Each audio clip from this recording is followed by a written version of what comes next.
Fin des sessions d'évaluation des membres du gouvernement.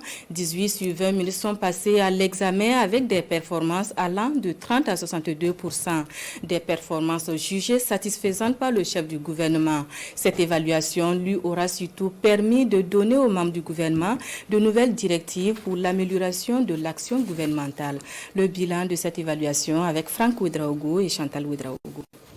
Conformément à la Constitution et aux tests en vigueur, les chefs des départements ministériels passent en revue leur contrat d'objectif du premier semestre de l'année. 18 sur 20 ministres titulaires sont évalués par le chef du gouvernement avec une note globale satisfaisante.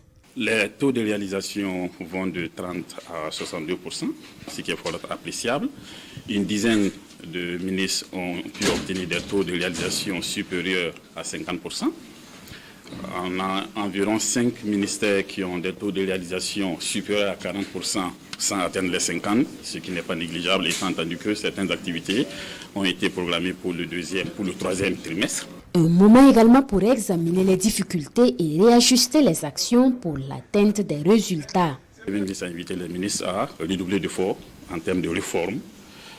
Il les a invités à mettre l'accent beaucoup plus sur les investissements structurants ou les activités à fort potentiel impactant, afin de laisser trace comme acquis de la transition.